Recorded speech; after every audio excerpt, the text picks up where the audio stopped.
Hi, everyone. Greetings. My name is Bridget Cabrera, she, her, hers, and I'm the Executive Director of Methodist Federation for Social Action.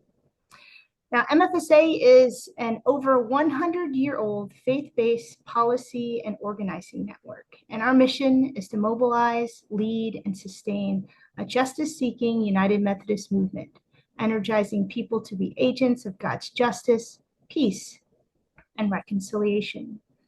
And we're so excited to be co-hosting this series of webinars with our partner, United Methodist for Kairos Response, UMKR.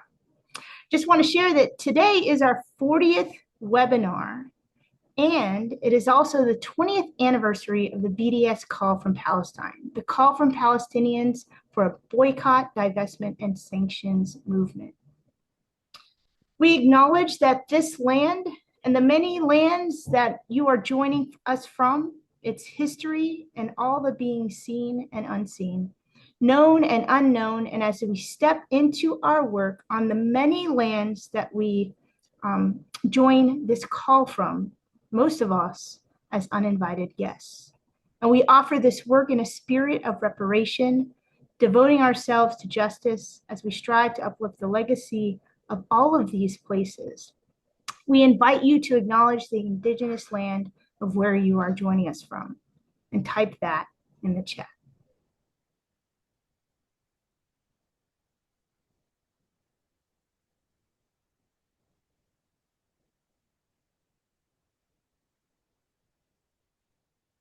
A few announcements concerning our call today. By participating in our webinars, we covenant together to co-create an equitable and brave space where we learn, engage, and grow in relationship together. We are recording this webinar, so be aware of that. As you have questions, please feel free to type them in the chat box. You don't have to wait till the Q&A section to do that. You can type them in at any time. We'll be sharing that with our moderator. And closed captioning is available. It is automatically generated, so do expect to see some spelling errors. Now I would like to introduce our moderator for our conversation today. Carol Garwood is the co-chair of UMKR Steering Committee and the Education Committee, a longtime organizer for justice in Palestine. She chairs the UMC Great Plains Conference Holy Land Task Force and is a member of the Nebraskans for Peace Palestinian Rights Task Force.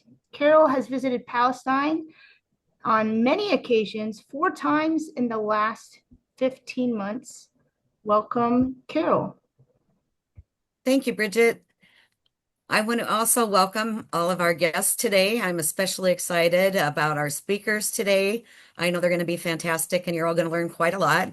We're finding that, we learn something new every day about what's going on over there and the realities within Palestine. And so I'm pleased today to have both Badur Hassan and Usama Nicola as our speakers. We will be beginning with Badur. And Badur Hassan is a Palestinian feminist, writer, and researcher. She's a blind journalist who was born in Israel and is based in Jerusalem. She has found her calling in bringing to light untold stories of her homeland. Today, she is Amnesty International's Middle East and North Africa researcher, investigating and documenting human rights violations in Palestine and Israel. She co-authored Amnesty's landmark report in December of 2024, You Feel Like You Are Subhuman, Israel's Genocide Against Palestinians in Gaza. Badur, welcome to the webinar, and I invite you to start with our first part of the presentation. Thank you so much for having me. I was born in Nazareth, historically a Palestinian city occupied in 1948.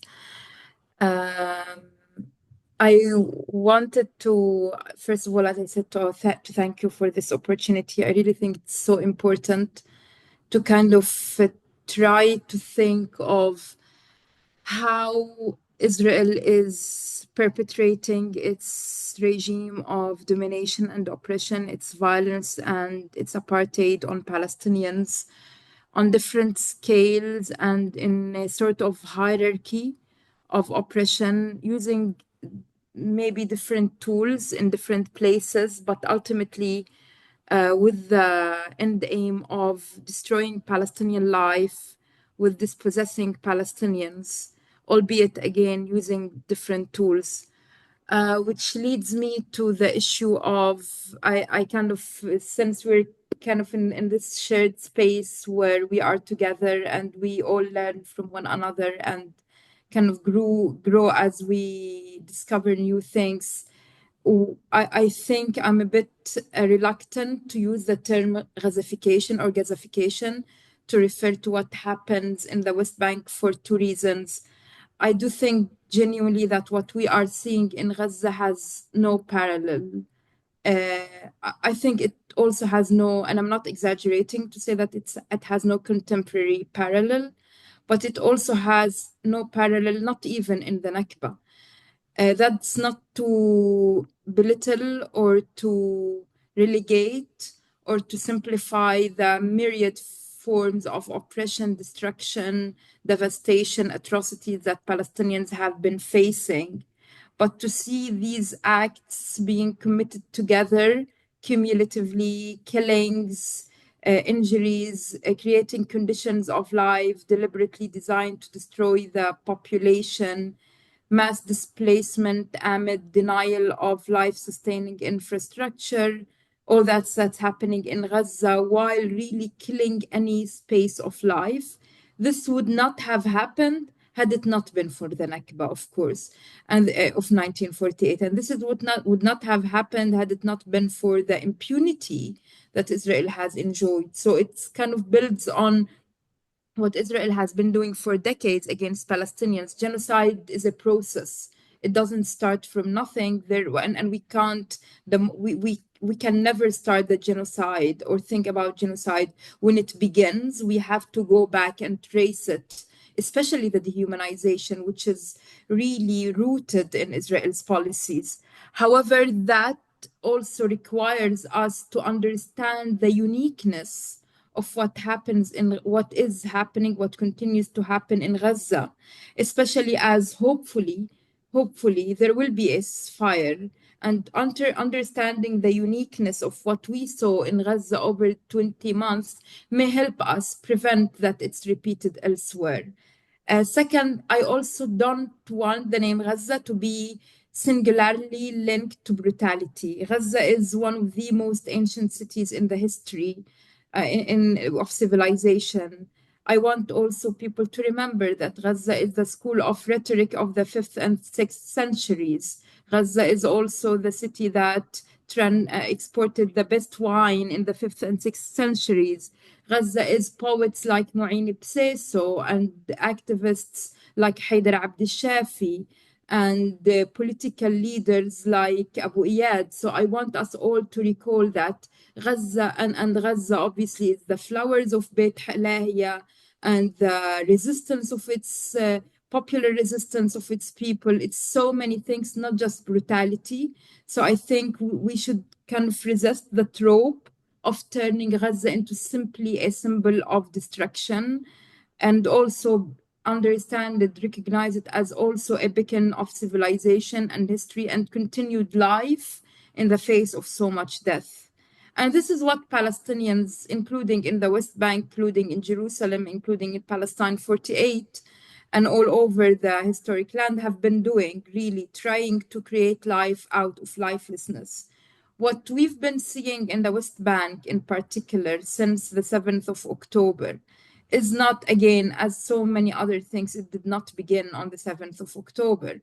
The laws, policies, and practices that facilitate land grab, that facilitate state-backed settler violence, that facilitate the mass disposition of Jordan Valley communities, South Hebron Hills communities, communities living near Ramallah and other places, that we've already, even before 7th of October 2023, we had been screaming that there had been something happening there, and that there had been an escalation in the disposition, in the recognition of illegal settlements by the Israeli authorities. For 2 years, we'd been saying that this had been unprecedented. Of course, Israel, as always Israel does, whenever it wages a really particularly destructive war on one part of the Palestinian people, and as part of its long-standing fragmentation policies, it then follows it up by using different forms, different means or tools of destruction, but using them differently. And this is what how we've been seeing in the West Bank. One person who was displaced from Ain Samia told me what's happening in the West Bank is a war without bombs. And this sentence, a war without bombs, has really stuck in me because sometimes wars can be silent or silenced, and sometimes the violence that is perpetrated can be hidden, or sometimes it can be less, say, flashy, less visible to the naked eye than other types of violence. That does not make it any less inhumane. And what we've been seeing, especially in the uprooting of communities, we're talking about tens of communities that have been forced to leave the places where they herd, where they farm, the places that they call home, because they simply can't feel that they are safe. They don't choose to leave. They are forced, they are coerced into leaving as Israel continuously creates an environment that is simply unlivable. And that joining with restrictions on access to water, while a nearby Israeli outpost gets access to running water from the Israeli company of Mikorot, where it is connected to electricity, while Palestinians, even if they construct a solar panel, that solar panel may end up being destroyed because of the Israeli claim that it had been built without permit, a permit that the Israeli authorities actually refused to give in Area C, which constitutes more than 60% of the total area of the West Bank. And that joined with recent laws and decisions by the Israeli cabinet that we've been seeing one after another. For example, designations of thousands and thousands of dunams and land as state land. And the term state land may sound euphemistic or neutral, but the term state land is actually Israel legitimizing land grab, taking that land, declaring a Palestinian land as quote unquote state land, and then handing it over to settlers. And this is what has been happening. More than 99.4% of lands in the West Bank that had been designated as state land and given for residents have been exclusively given to Israeli settlers. One recent example is the designation of Beta, the Jabal Sabih area, where the residents of Beta near Nablus had been waging an incredibly courageous and brave and inspiring popular struggle against their displacement. And that area was designated by Israel as state land before the 7th of October. And now Palestinians can't even reach the area to farm. And we've seen this in so many other occasions. But Israel is not only content with these forms of designation, it then wants to re-register these lands. And again, we look at the policy, and on the first look, we say, okay, that's fine. Israel wants to register lands. Land should be registered in the Tabo, which is the land registrate. Why did it not happen earlier? And it's supposed to be good and for the common good. However, when we think about it, what does registering the land mean? Registering the land is at the hands of Israel. Israel decides, basically, Israel prevents the owners of the land, should they be living outside Palestine, to claim property rights over the land. Israel prevents, obviously, there is a discriminatory justice system that doesn't, and this is why international law prohibits any occupying power from doing land registration, from changing the laws, precisely because it is aware of the unequal standing that a state holds against the protected population. Then by registering that land in the Tabo, in the registrates, Israel would actually legitimize and make it irreversible the confiscation of most of Area C. Without Palestinians, and hand by hand, Israel would prevent any initiative by, say, the Palestinian Authority or by Palestinian landowners from registering their land in their names by even blocking funding to any attempt to register that land. And then after doing that land registration, a new law allows private Israeli settlers to directly purchase land and to register land in their names, which means that, again, Israel is creating an irreversible reality on the ground. And this reality on the ground had been really written on the blood of Palestinians, on the bodies of Palestinians, on the dignity, the trampled dignity of Palestinians for decades. But the speed and scale that we are seeing right now are really unprecedented. And again, I know that the word unprecedented sometimes gets used too often and sometimes mistakenly, because what we think is about as and can be recency bias. But really, having been following policies and practices for so many years, I have not seen anything like that in my experience. The despair that I also see in the eyes, in the voices, in the comments, in the agitated questions not waiting for answer, just questions expressing what do we do now, is something I've never seen. We all like want to believe, and rightly so, because I think for more than 77 years, Palestinians have taught the world lesson after lesson in steadfastness and in resistance, and on how to speak up against injustice, how to fight against injustice, how to cling to one's land despite unbelievably and impossible odds. So we like to always wax lyrical about Palestinian steadfastness, but also it's difficult to keep fighting. It's difficult to even, like, for you to farm your land when you have so limited a space of land to even farm or to even herd, when the land beneath your feet is shrinking day by day, when there is an existential threat facing your very existence on this land. It's hard to summon the energy to keep fighting every day, because also people want to be able to take their children to school safely. They want to not to have to worry about how they will bring water tomorrow. They want not to have to worry about if their home will be demolished the very next day. They don't want to worry about masked settlers raiding their homes and attacking them and breaking their children's ribs and really wreaking havoc in the area. They don't want to have to worry about the Israeli military then arresting them for protesting the violence of the settlers. People don't want to live under the shadow of of concern and worry about all of this. So in a sense, also steadfastness is an obligation, but it really is an extremely difficult one. And with the situation that we are seeing in the West Bank, and especially because of what's happening in Gaza, there is, I think, part of why Israel has been so brutal in Gaza. It's kind of to send a message that this is your future. And this is where I do think that what happened in Gaza, although it's not happening yet in the West Bank, it's very different what we are seeing in the West Bank. I have to stress that. It's not that it cannot happen. It definitely can. The world that accepted, legitimized, stood by, did nothing to stop the atrocities, the genocide in Gaza, will not really, is not expected to move an eyebrow to prevent a similar thing from happening in the West Bank. And also, even if the trauma that even by watching that these families in the West Bank are seeing as they watch the news in Gaza tells them, basically, if we try to resist, what would happen to us?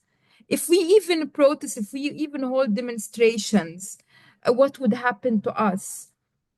And we really, I think, and I will end with this really, is what do we do next? And we, especially those of us who have been documenting home demolitions, new laws and regulations being established and enshrined by Israel to entrench its system of apartheid and the annexation of Palestinian land to facilitate ethnic cleansing and displacement. What do we do next? Because documentation itself is not enough. I don't think there is a dearth of knowledge, especially in the West Bank. And I don't think there is a lack of evidence. It's just that it seems that the same world that keeps saying two-state solution, Israel should stop expanding settlements, settlements are illegal. This very, very world is doing absolutely nothing to actually take concrete steps to stop that. And this is where we really should start thinking of how much pressure we should put on every single company involved in the project of illegal settlements. How much pressure we should put on every company that gives weapons and sells weapons to Israel. How much trouble we should make to any government that, on the one hand, claims to uphold justice and peace, but on the other hand, really continues to support what Israel is doing in the West Bank. How much pressure we should put on the EU and on so many other institutions that brag about wanting to end the occupation, but actually do nothing of it. So many tools to actually end the occupation, because it's not enough for diplomats to march to Jenin refugee camp. And it's not enough for diplomats to go on solidarity visits, which is nice. I mean, it's cool that they actually visit, that they do the trouble and actually visit and listen to the people. But they should translate these visits into actual pressure that settlement products, for example, should not be sold in any of these governments, that there should be pressure, actual pressure on Israel to end its policies, that Israel should pay a price for the policies it continues, for the genocide it commits in Gaza, for the forcible transfer it commits in the West Bank, for the apartheid regime that it establishes and maintains against all Palestinians wherever they live, for the fact that it continues to deny Palestinian refugees the right of return.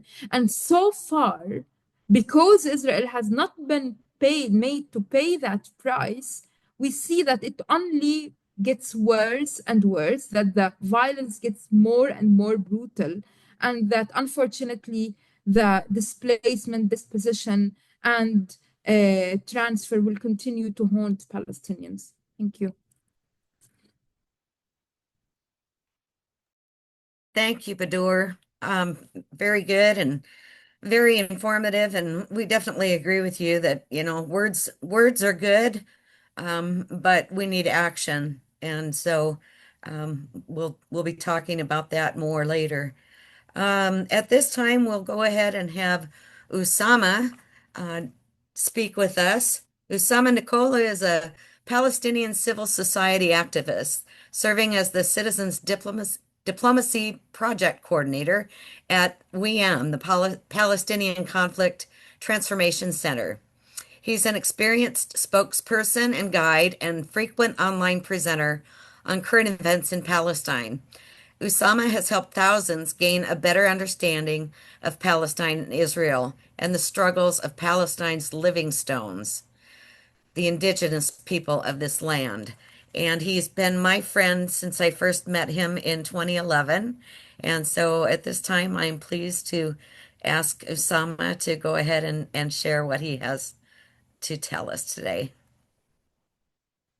Hello, everyone. Thank you, Carol, for invite me to be part of this webinar.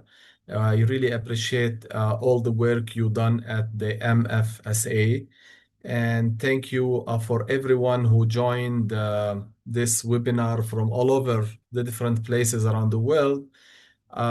As our colleague and friend Budur mentioned, the situation is, very complicated, very dangerous, and very serious. And I would be happy to share some more information about what's going on the ground, because it has never been such dangerous and such complicated, and the ongoing injustices. So I will be sharing a short presentation about the situation, and thank you again for joining. So we'll continue to talk and help you understand more about, our life as Palestinian under this ongoing occupation, where we as Palestinians are struggling to live in peace and dignity. I'm sure you have all seen this map before, and I will just repeat to understand more about where we are and how things started, because it's the history of the annexation and the lose of the land and the suffer of the Palestinian for decades. After the First World War, we had this current, Palestine as a political border. Then with the beginning of the, Zionist movement, Balfour Declaration, and the Jewish immigrants to Palestine, things has changed. 1947, we have the partition plan, United Nations partition plan, which was rejected by the Palestinian, but also by the surrounded Arab countries, where in November 1947, the Jewish military brigades started a civil war against the Palestinian communities. May 15th of May 1948, when the British mandate has ended in Palestine. The Arab League has sent an army to fight, and the results was a Nakba for the Palestinians. 750,000 Palestinians became refugees, displaced, and 531 villages were, destroyed. Israel was created, accepted by the United Nations, and then, they captured more land than what the partition plan. 1967 war, West Bank, East Jerusalem, Gaza Strip were occupied, and then this occupation has ongoing. And since 1967, Israel became the main control over the mandate Palestine. So ID card systems became in the whole West Bank, East Jerusalem, and Gaza Strip under the Israeli control. So we as Palestinian, whether we live inside Israel, like we have, like 1.9 million Palestinians live having an Israeli citizenship. But between 1948 to 1966, these Palestinians has lived under a military rule, without freedom of movement, with a lot of restrictions, and before they became Israeli citizen in 1966, 1967. We have also Palestinians who are residents, according to the Israelis, temporary resident of East Jerusalem. We talk about at least 360,000 Palestinians who are still facing displacement and constrained identity. In the West Bank, we are almost 3.4 million Palestinians with a West Bank ID card. And Israel continue to control our ID cards even after the creation of the Palestinian Authority, after 1993, after the Oslo Agreement. The same with the Gaza Strip. We have 2.2 million Palestinian, or 2.2 less than 2.1, 2.2 million Palestinian in the Gaza Strip, who also their IDs are totally controlled by Israel. And in total, we have 7.8 million Palestinians who live in the diaspora. Majority of them without any citizenship, so they can come only as visitors if they are allowed as tourists. 5.9 million of the Palestinians in total are registered as refugees at the United Nations. What has been happening in Gaza is unbelievable and very painful. So Gaza has been under blockade and humanitarian crisis, but this has been the deadliest war and a very high human cost in the last 614. So this is not the first war against Gaza. There has been many wars since 2014. Sorry, 2000, like 8, 7, 8, and 14, and 17, and 18, and 19, 20, 21. So this is at least the sixth wars against Gaza. So unfortunately, more than 57,000, 18 Palestinians has been murdered. Um, and the number is every single minute are more victims. And you talk about parents, you talk about husbands, children, families. And just recently, even 758 martyrs and 5,005 injuries of the people who were waiting to get aid, at the distributing points in the different distributing points since May 27. And this number is growing every single day. There is more than 136,261 injuries. There is more than 14,222 missing persons. Families has been completely eliminated from the registration list. More than 2,092 families. And 70% of the victims are children and women. We talk about at least 18,000 child has been killed and 12,400 women. And like when it comes to buildings and houses, more than 330,000 and a half damaged units. Also, 96% of the schools, the hospitals, the universities, and the municipality service buildings has been totally destroyed. 92% of the residential homes has been destroyed. 68% of the road network. So no more clean water, no more, no more life, and no place is safe. Nowhere is safe in Gaza. 82.6% of Gaza Strip turned into militarized evacuation zone after the recent military land raid. And you can see to the right-hand side this map that was, publicized by the Israeli military about the three areas that currently, are the where people are forced to move, like in the south, west, Al-Mawasi, there's around 500,000 Palestinian. In the center, there is 350,000 Palestinian. In the north, there is 1 million. So where is the rest? 2.2 million. So there is even many people are talking about more number of deaths than these recorded in hospitals. It's really painful just to see what is happening. Gaza used to be a very beautiful city, and recently the Israeli Defense Minister Israel Katz has announced a controversial plan to forcibly relocate the entire population of Gaza into a camp designated as a humanitarian city to be built in the ruins of Rafah.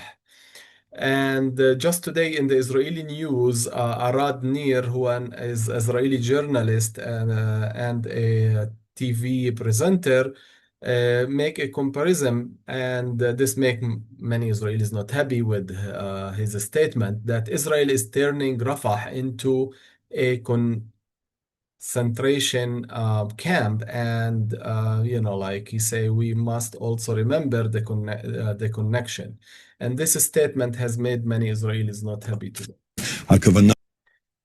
We'll come back to the West Bank.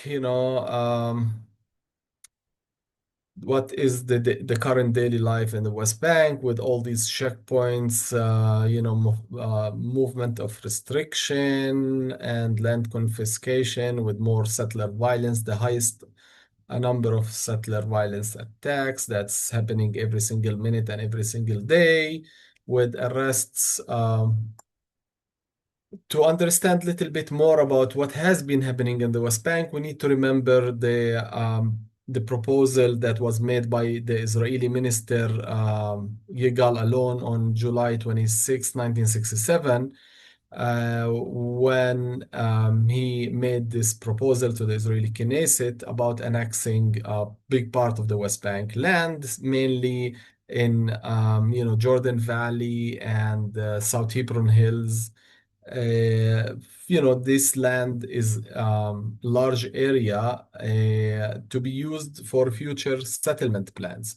And since then, between 1967 to 1975, the Israelis has started different ways to confiscate lands under different excuses. One of them is closed military area and fire zone, where 18% of the West Bank in these areas became announced as closed military area, 10% as nature reservation, big amount of land as a state land.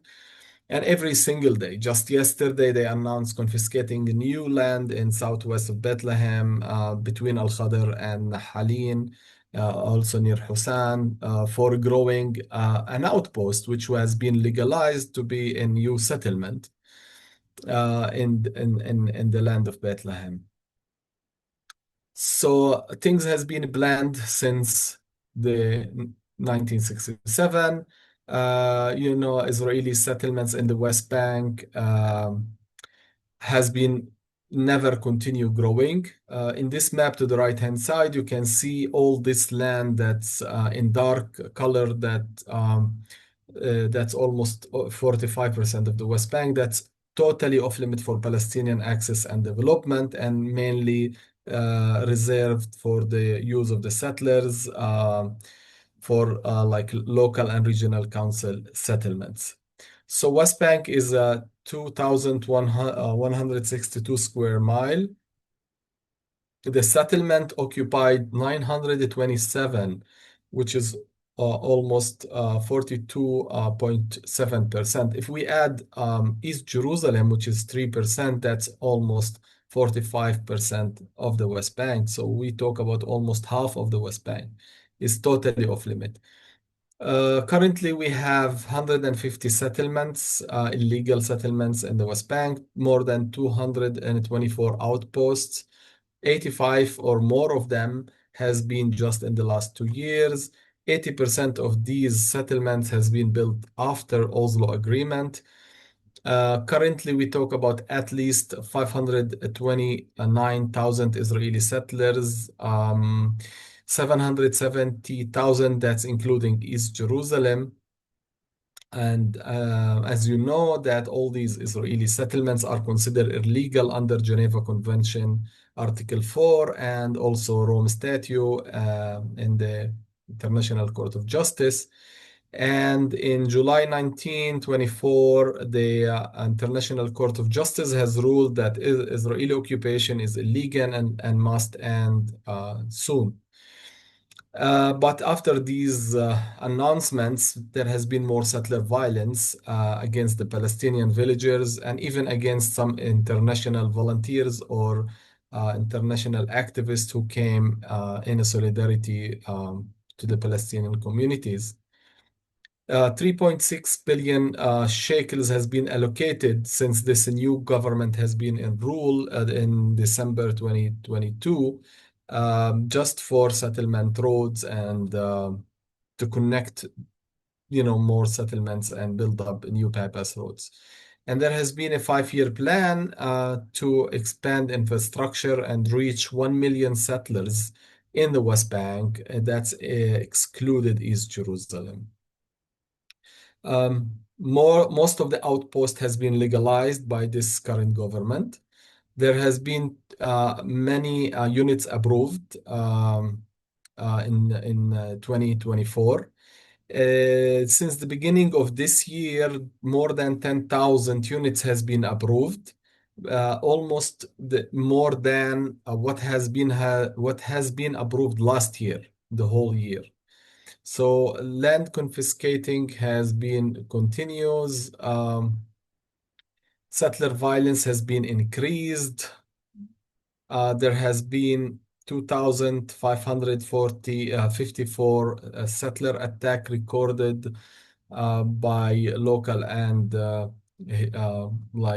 human rights organization. More than 16 Palestinian has been killed, including 3 children. 390 injuries. This is only by settler violence, and 39 of them were children. 1,421 property damaged, 26,000 plus olive trees has been destroyed. So we talk about average of four attacks every day, around 118 per month. And like just in 25th of June, there has been a very hard attack on the village of Kofar Malik to the west of Ramallah, where three Palestinians were killed, many homes and many houses were burned, and cars were burned by settlers. And this has been ongoing. Recently, there is a bad attack and hard attack against the village of also Taibe. Even an ancient monastery, St. George Monastery in Taibe, has been attacked, the land there. And also, there has been Israeli settler organization hanging banners in the streets of the West Bank titled "No Future in Palestine." And you can see to the right hand side of this banner, there is photos from Gaza Strip, displacement of the citizens in Gaza Strip. According to the Israeli media, the aim of these banners is to send message to the Palestinian in the West Bank that the dream of establishing a Palestinian state is just an illusion, as well as to encourage Palestinian and frighten them to immigrate, to leave the West Bank. There is no future here. Why you are staying? Leave. Another serious things that started a long time ago, since 1967, is to evacuate and transfer isolated Palestinian communities from Area C. Like the West Bank after Oslo Agreement, which has been divided the West Bank to different areas, A and B and C, and this is supposed to be temporarily until in 1999, the almost whole of the West Bank supposed to be Palestinian Authority control. But because of the failure of the peace process, we stuck at ABC, and where Area A is around 17.7% of the West Bank, and that's mainly the cities where the Palestinian Authority can be present and has administration and security. In Area B, that's joined Israeli security and Palestinian administration, and Area C is full Israeli control. So there has been many isolated Palestinian communities has been forced to move. And it's ongoing every single day. There is a new community. There has been 6 communities before 7th of October. After 7th of October, there has been more than 22 communities, and this number is growing every day, especially the Upper Jordan Valley and the Jordan Valley and South Hebron Hills. Many Palestinian families has been affected. Thousands of Palestinian, including many children, has been affected, and there has been also a significant increase in demolition and displacement now because of demolition orders. The demolition order didn't stop since 1967, so there is currently around 97,566 structure that treated with demolition in Area C and Area B. 2,596 structure were demolished after 7th of October. And in the past 20 years, there is 6,784 demolished. So we talk about more than 5,000 Palestinian displaced because of demolition. 941 of them are from East Jerusalem. Approximately 1,900 children has been displaced, and over 9,074 inhabitant building has been destroyed. 197 of these residential units were uninhabited. Uh, Also, agricultural structure has been damaged, and other type uh,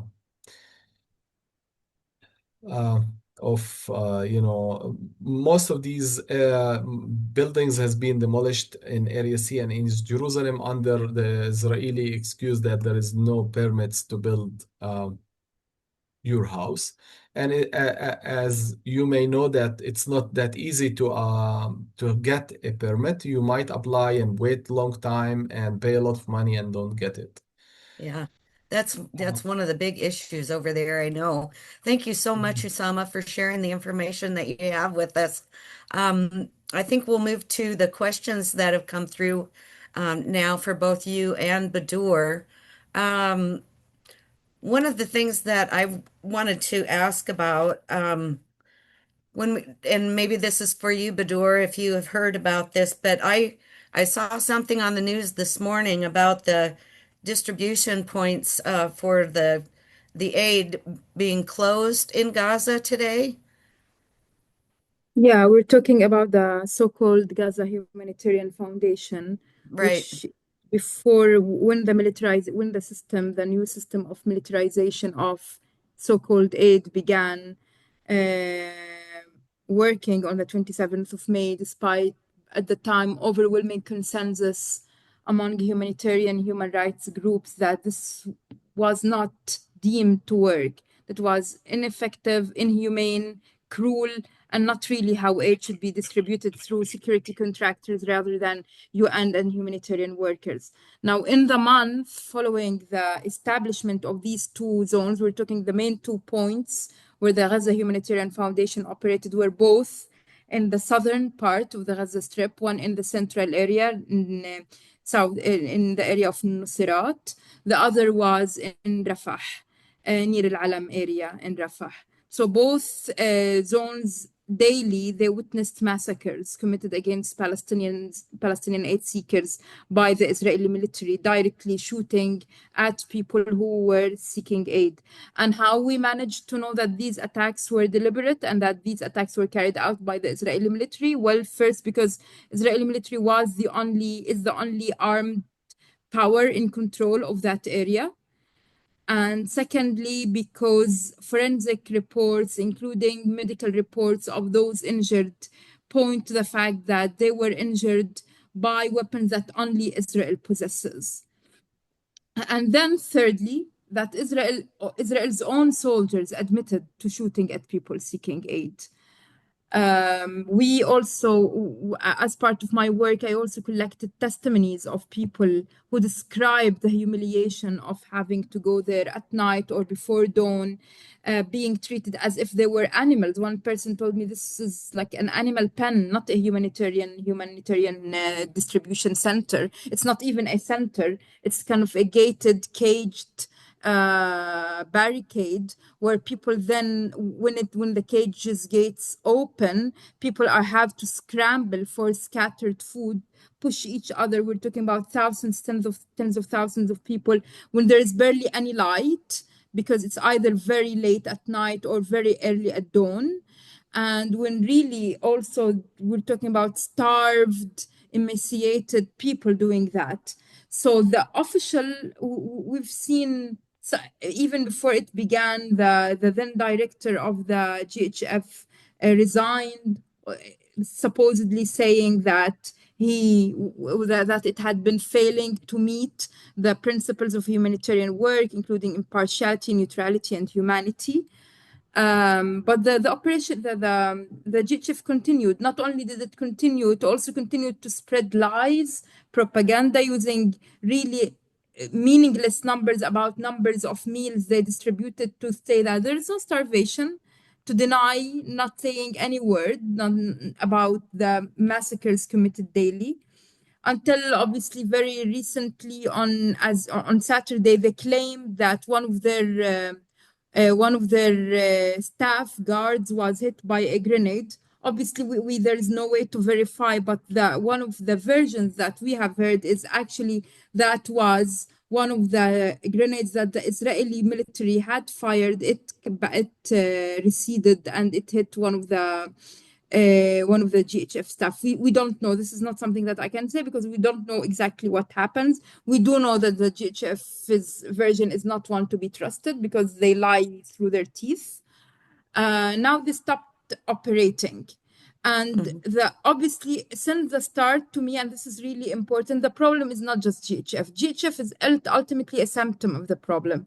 The problem is since basically last year, what we've been seeing always reinvention of ways to circumvent the fact that the blockade should be ended. They created a supposed so-called floating pier that proved to be an absolute disaster financially, obviously, but also in terms of it providing any aid. It failed. If its objective was aid, the airdropping of aid, not only did that also prove to be a total disaster, a total failure, it also resulted in the killing of people who were killed by boxes of aid being dropped on them, because it's not just this is not how you aid a starved population. And the GHF is the latest of really of these attempts. The solution should be is it's not even like we don't need to invent a solution. The UN and humanitarian organizations who have long been working in Gaza, including UNRWA, should be allowed to work freely, to distribute aid freely, and the fire must stop.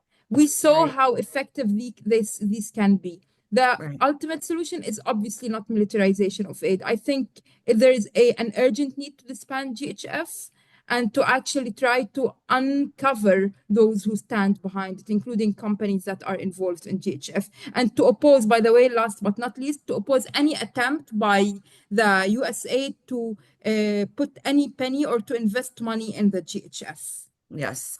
Thank you so much for addressing that.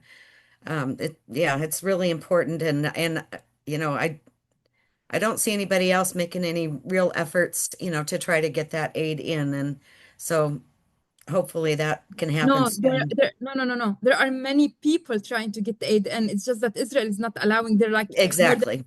more than 152 trucks waiting in Rafah, waiting for the green light of Israel to enter. So there are humanitarian organizations, UN bodies, they are desperate to get the aid in. It's just that Israel, backed by the US, is not allowing them to get the aid in. Exactly. Thank you for clarifying that. Definitely. One of the other things that I saw, and I don't know who would be best to address this, but I did see an interview this morning with Issa Amro in Hebron, and apparently the Israeli military and government are moving caravans into, I think it was H1 in Hebron, which they're saying, could then be used to house more of those really violent extremist settlers in the area. Have either of you been made aware of that? So these would be permanent housing structures that are being moved in.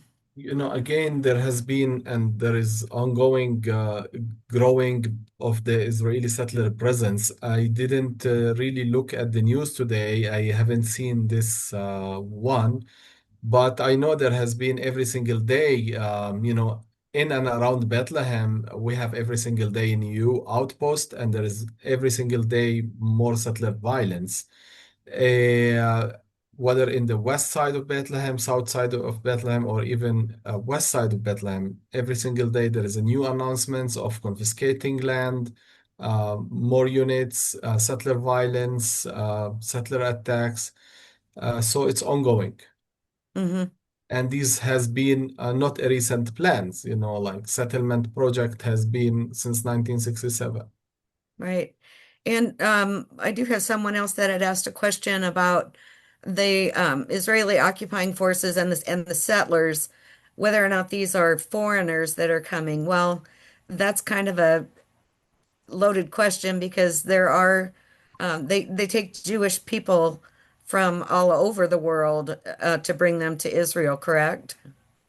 That's true. There is different type of settlers. According to the Israeli national law, self-determination in the land of Israel is only for Israeli. So you can be an national Israeli if you are Jewish.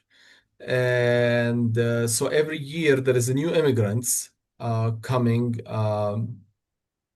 to Israel, Palestine to settle. So 30 to 50,000 new immigrants every year, but also there is some Israelis who move from the Israeli cities to the West Bank illegal settlements for different purposes. So settlement movement is growing. Hmm. Um, I've got someone else that asked about the people that have been pushed out of the refugee camps. For instance, in Nablus, Right. or Jenin, Tukaram, and where they're going. I mean, we're talking, we've heard a number of 40,000 people. That's Um, true. and That's true. yeah, They and so I'm sorry, go ahead, Usama. they are facing the like this is the largest displacement since the Naksa 1967. And it's very painful because these people from Nablus area, Jenin area, Tulkarem area, and Tubas area, mainly in these refugee camps there, has been forced to leave their homes. Their homes has been totally destroyed. The campus has been sieged and not allowed to go in and out. And so there is no organized place, but they have been hosted in the close by villages. They have been hosted in some schools, mosques, some church-related organization in Jenin area and Zababda area. So they have been hosted by their neighbors. It's similar to what happened in 1948, 1967. So every person is trying to find a place, whether close by or in the villages next door or in the cities next door. And it has been the painful. Most of them has left their homes without taking even the needed items Mm, with a short notice that you need to leave and like you need just to leave. yeah.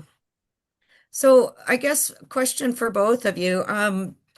Which actions do you think are most vital for North Americans, Europeans, and other parts of the world to take?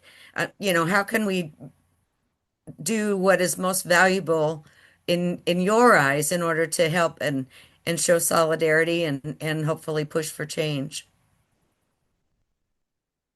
So we really appreciate what you have been doing so far, and I think you can do more. You are living in a more free country, and you can use your right to just say that what is happening must stop. This ongoing genocide, this ongoing injustice that must end, whether through demonstration, write messages to your representatives, ask your governments to stop sending weapons to Israel, and also, like support our organizations, make donation to our organization, and continue organize things to help more people to understand that the Palestinian case didn't start after 7th of October. It has been ongoing. So our Nakba is ongoing. Our suffering is ongoing. It didn't Hmm. started recently. So to understand more the Palestinian narrative, most of the people in the West has been always introduced to one side narrative, to Hmm. one side story. Right. So One of the things I think that has helped to get that story out is this movie, of course, that was made by the folks down in Masafariata, right. No Other Land. And what do you know what the current situation is around that area at this point? I know it's There is, bad, but it is very bad. There is a single daily attacks, whether at Atwani or Al Khair or Susia, Al Mfakkara, and there has been Jinba also. there has been evacuation for some communities there already and forced displacement. So it is very serious situation in South Hebron Hills. Yeah, yeah. And one thing I think that maybe is contributing to more settler violence and more confiscation of land is the Jerusalem bill, Mhm. where they are hoping to plan to annex all of Area C. Can one of you speak to that? Budur, do you want to contribute?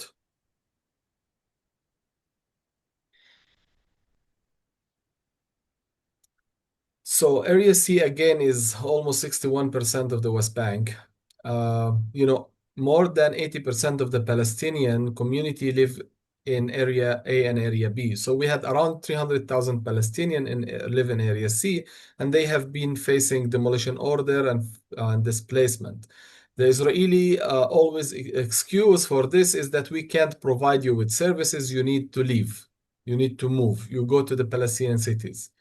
Uh, and you know that the West Bank since 1967 has been under emergency regulation law, which is martial law.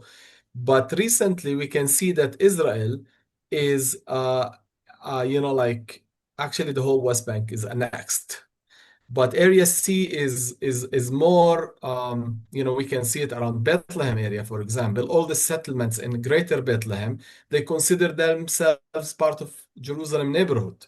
So Greater Bethlehem, according to the Israelis, considered as Jerusalem neighborhood. So settlers who live in Bethlehem settlements, they are considered, you know, uh, like a Jerusalem neighborhood. With the infrastructure they are doing, with connecting settlements in south and west and north of Jerusalem by the train, light train, and more public transportation.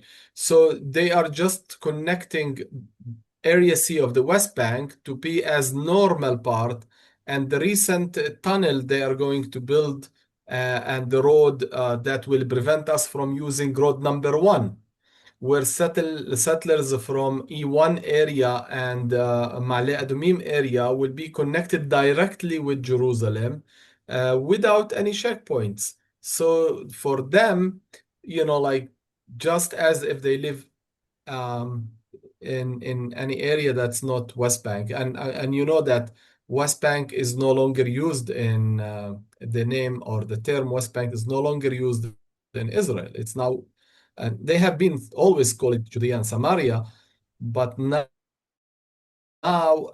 they are, like by law, it's not allowed to use the West Bank. You need always to call it Judea and Samaria. Hmm. Okay. One more question here. This will be our final question. But obviously, recently we've had Israel attacking Iran, and there are a lot of people who feel that that was partially done to try to distract from what's actually happening in Gaza and in the West Bank, because you point the eyes of the world in another direction. Have you seen an increase in settler violence because of that, or is it just continually getting worse all the time just because they feel like, they're immune to any kind of punishment? These 12 days were the most dangerous 12 days, not only in the West Bank, but also against Gaza, because the focus was about Iran Israel war. And so there has been a lot of brutality happening, whether in the West Bank or in Gaza Strip. It's more settler violence and more restricted of movement, more gates has been locked. You know that the West Bank has more than 989 gates preventing us from moving from one part to another. Most of the time we don't move because there isn't enough resources like gas. Every day when we woke up in the morning, we try to find more information, which gate is open, which gas station is open. So we look for, like we waste our time looking for information about what is happening, especially if you wanna travel or move for anything from one city to another city or to another village. So the situation to you during the 12 days was worse than others. Okay, but the situation has been already difficult and so dangerous, but these 12 days of the war has been the most dangerous. And even there has been some Israeli soldier who speak about it, about things that they have just received orders to shoot about any civilian who is moving. And the number of the suicidal among the Israeli military also is growing. Just 2, 3 days ago, there has been 25 years old soldier burning himself in his car in the wood in the north, Hmm. just after coming back from Gaza. Even they can't bear what they are doing. There will be more and more suicidal among these soldiers because Mhm. of what has been happening, what they have been doing. Yeah. And there is many testimonies, even you can read about it or try to look online about testimonies from soldiers coming back from Gaza. Yeah. Well, I think that possibly Badur was off to her next engagement. She is extremely busy. She said that she hasn't really slept for the past 2 days, so I am assuming that she had to leave and go on to the next thing. But we are very grateful for her participation in this webinar, as well as grateful to you, Osama. We will be staying on just for a little while after we stop the recording, I believe. Bridget, is that correct? Yes, she's nodding her head yes. So we'll stay on for a Mm. little while, but that will wrap up our webinar for today. Again, Usama, thank you so much. I know we have questions that we didn't have time to get to, and I apologize for that, but there are so many topics to discuss, unfortunately, around what is happening there, and we pray for your safety as well as all of our friends there, safety for you and for the people in Israel as well. We work toward advocating for a just peace and dignity for and humanity for everyone in the region, as I know that you do as well. So thank you so much for being with us today.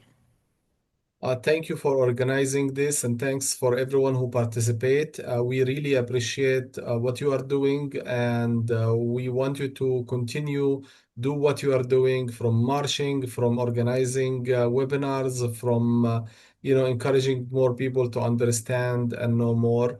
And yes, thank you for your prayers. We are not optimized, but like our faith is the only thing that left for us to. So thank you again, and your prayers is very much appreciated and needed. Pray for me personally, for my family and my children, and for everyone in Israel and Palestine, because peace is possible, but unfortunately, there must be more international pressure. There must be more international pressure.